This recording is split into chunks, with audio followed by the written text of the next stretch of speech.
I love it. Follow your passions and set massive goals.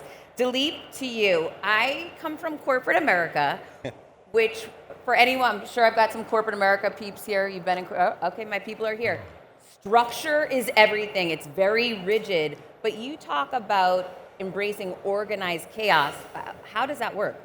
Yeah, well, one, great to be here. I actually grew up in the Middle East 20 years ago, so it's amazing seeing a lot of the change coming through. So, I mean, a startup by definition is a creation event, right? You're creating something, and to create something, there needs to be some kind of chaos. So if you have chaos, that's actually a good indication that there's probably a problem there that you can, put your mind to try to solve. So for us, what we do is we focus on a very simple thesis. Companies are going global increasingly quickly from day one. You have an office in the US, you have an office in Saudi, you have an office in Saudi and UK.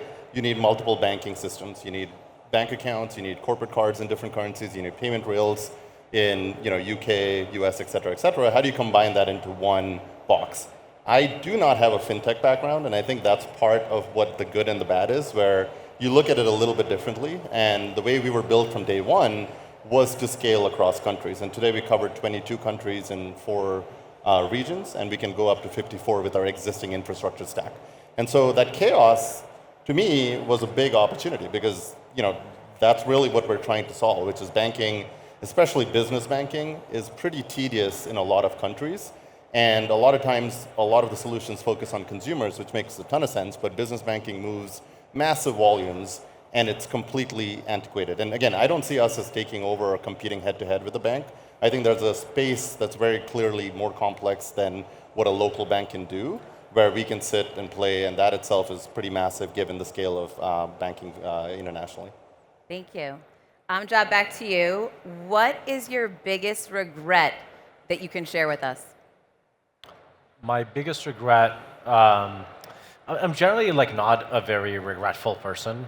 I generally just go through life and just assume that it is somewhat predestined. I'm going to make the mistake I'm going to make and just keep going. So I don't recommend regret in general, but I would say the thing that I would have loved to embrace earlier is really trusting my gut instinct. Every time I've listened to an investor who's otherwise a very smart and knowledgeable person, or really any kind of mentor or anything like that, and went against my instinct because I thought, oh, they're an authority, they know what they're doing, we've made mistakes, and we've lost time. And as I matured as a CEO, I've actually become a lot more comfortable in my skin in terms of just being able to make decisions, really gut-based decisions, and not really stressing over decisions a whole lot, changing my mind quite a bit to my chagrin of my team sometimes, where it feels like a little random. But I think that's really what building a startup is that you need to explore a lot of things, and it's okay, if some of those things don't work out, but don't do things just because you're expected to do them or because someone said something that felt that it was authoritative for you. So I would say just trusting my instincts. That is so much easier said than done.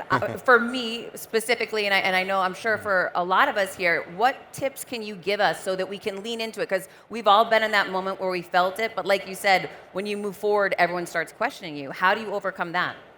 Well, sometimes you have to be comfortable with taking a bit of a credibility hit for a short period of time. If really, people on your team are not really trusting your decision or don't understand it, so you have to build a culture where it is disagree and commit, right?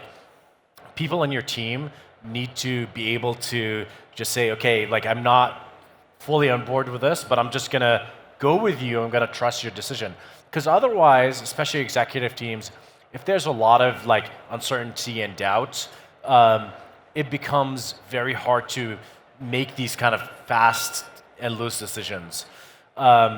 So I think it really comes down to the culture you've built and the team around you. And you extend this to other people as well.